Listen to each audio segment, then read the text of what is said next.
The lesson. Oh yeah. Now you mentioned Pegz Axis, which I think is Classic. incredible. I listened to that like 3 months ago, and it's still like, wow, it's like So good. Yeah.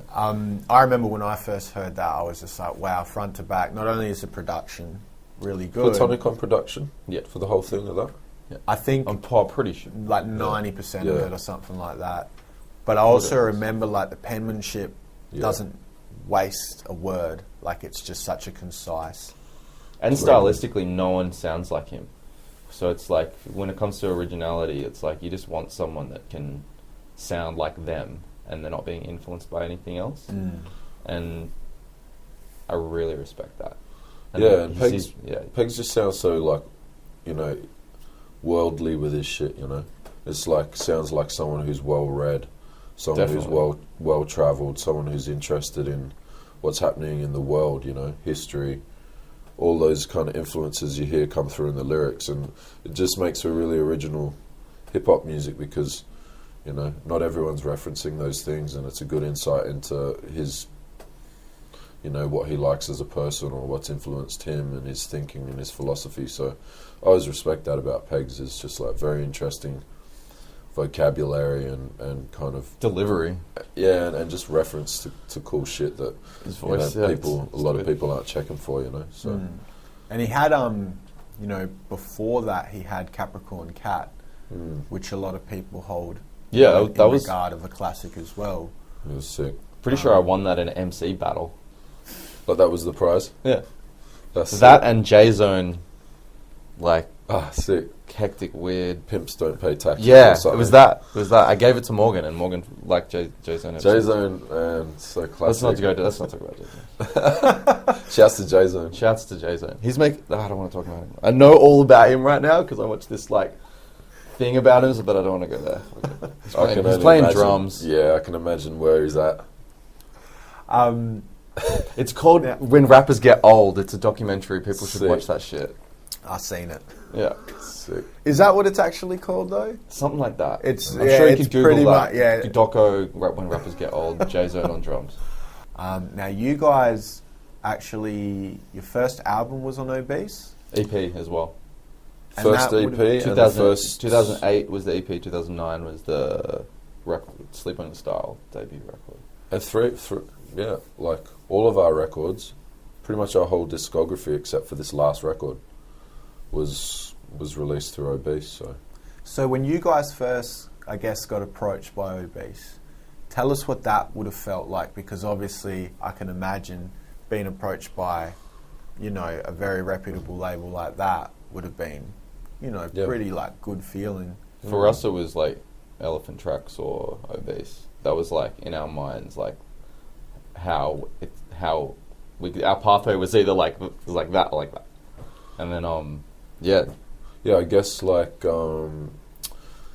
had been asked to tour with Chasm for his release. I think it was 2008 as well, Beyond the Beat tape, which was one of the first kind of, I feel like, producer kind of records where he's got a bunch of different rappers kind of collabing on it from Australia. I guess M-Phasers followed a year or two, a couple of years later with Good Gracious.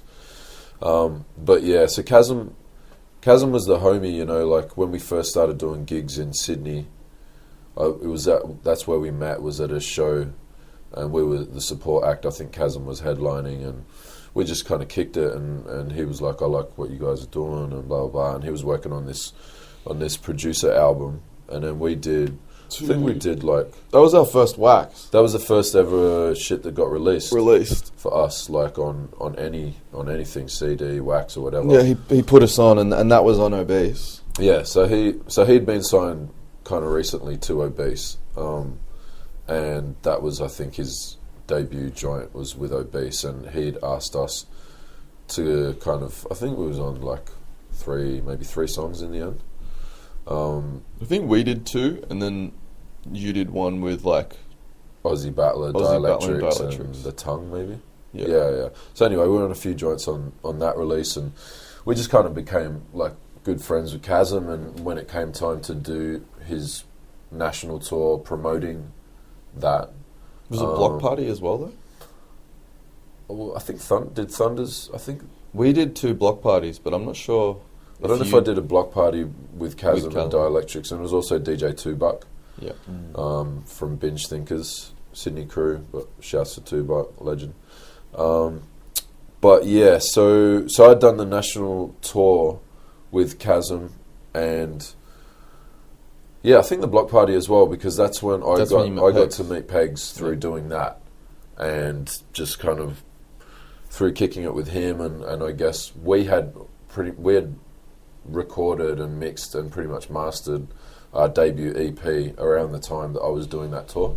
We were shopping it, and we were just kind of like, speaking to Elephant Tracks, and we kind of, approached Pegz as well and said, like, we got this EP, like, we basically didn't have any plan B. It was either one of those two, there was which I think was everyone's consensus at the time. Yeah, I mean, too. Even just like I was saying, like, internet wasn't really popping off like that back then. Like, MySpace was kind of...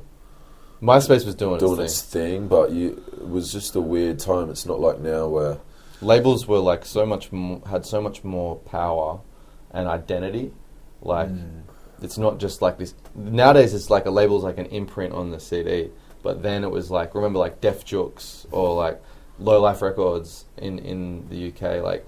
Yeah, there's like a cult of personality attached to the labels themselves back in those days. Which is how it felt. Which isn't really around anymore. And the whole thing's like transformed into like almost collectives. Like One Day isn't a record label. They're like a squad. You know what I mean? Like the whole idea of record labels. So at the time there were only 2 options, and Jesse met Pegz. And I guess we just kind of got along and showed him this EP that we'd been working on. And he said our EP was heaps musical. Yeah, was that what he said? I can't even remember. It's so musical. Yeah, because I guess we, like we said, growing up in Katoomba and that, like, a lot of musicians that were our friends around us who we just kind of got to lace all the beats. So, yeah, that's kind of how it came about. And I remember we got a phone call. I think I got a phone call. Yeah. From Pegz, and he was just like, oh yeah, like, do you want to sign with Obese? And I'm pretty sure I think we were all together. We're all together. And we were all together. And it was just us 2, and we were like smoking a spliff out the back, and we like jumped up and was like so stoked about it. Yeah, I think I like covered up the phone and was like, fucking Pegz. he wants us to fucking jump on. What do we do? It was like fucking no brainer, Yeah.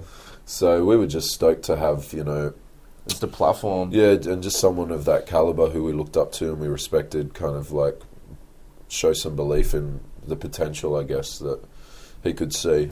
So yeah, it was surreal, but really important for us, I guess, in those early days to kind of have, Obese kind of co-sign you and kind of say, you should put some time and attention and focus on these guys because they're going to do good things and we believe in them, and you know what I mean? Like, it just really helped us kind of, I think, get that little leg up, like almost in the public eye.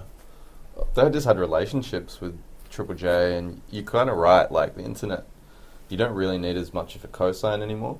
Like if you're really proactive, you can just be this sole unicorn on the internet, like killing it, slaying it, like this self-sufficient. But at that time, you kind of needed a cosign. You didn't need it, but I can't think of many people that didn't have it, unless. I guess Seth was about the only one that comes to mind. That pops out of nowhere and just does this track that smashes Slay's radio. Up. But before that, you kind of needed like... Yeah, like those kind of... It was not really spoken about or anything, but you kind of needed like... Yeah, like those gatekeepers to kind of be like, yo, like, here's the keys to the kingdom, like, welcome, like, you're in, like, keep working on it. And so that's kind of how it felt back then, It was... blessed thing to be. Totally different landscape. to be associated with Obese. And then, so did you guys ever have a conversation with Elephant Tracks, or it was just like Pegz rang, you signed? It was pretty brief, but Elephant Tracks knew, like fully knew. But I'm pretty sure Horror Show was dropping the exact same time. Yeah, we had definitely gone to Elephant Tracks with the EP as well, and had conversations with them.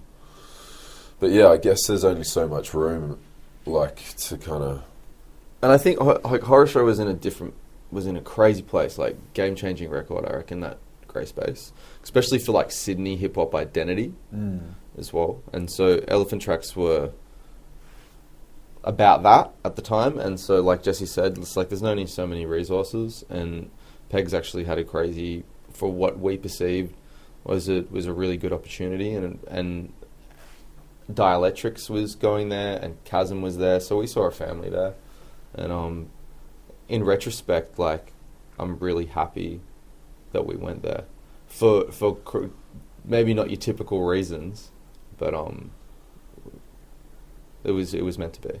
And then, shouts to Elephant Fam, we're the lost elephants, straight up. And then so Obese is no longer around now. I think it was only last year maybe that there was the official announcement. So you guys were on there pretty much, I guess, to the end, because prior to this album that you've just dropped, Pretty sure we would have been one of the last releases on it. Yeah. Wow. Yeah, we were up there, riding with them till it pretty much wrapped up. To be honest, like, once we signed the EP and the album, for the EP we didn't have management, and for the album we became very hands-on with the way that we wanted to run our business, because there was a couple of artists that got signed around then that maybe weren't as organised off the bat as us, and we just kind of didn't want to be left in this place of like fish out of water, because they're all in Melbourne and we're by ourselves up in Sydney. And that's why I was kind of getting at. I'm glad we went with Obese, because although they were supportive and they definitely opened up the gate or whatever, us being so far away forced us to learn how to run our own business. And so by the time we get to the third one, they're pretty much just saying, like, you guys can kind of do what you want and just let us know what you need. And that's kind of what the relationship ultimately became, like, more of like a partnership, I guess. That's a great scenario. Well, yeah. Like, I guess it would have been totally different if we'd just kind of rested on our laurels and allowed Obese to run things. They would have done like a good job, but what we've come to realize is we're on the ground every day, and so no matter who we want to work with, like, we're the ones that every day like are connecting and seeing what's hitting and what's working. And you can bring in other people and they're going to be there for a 20-minute conversation, but they're not going to think about it again until you make money or make a viral hit or you are in that room again. And so we just became very self-sufficient. And so I feel like if we'd gone with a different record label and they'd taken more like control of us, we wouldn't have been the band that we are now. The lesson. 2-7. Oh yeah.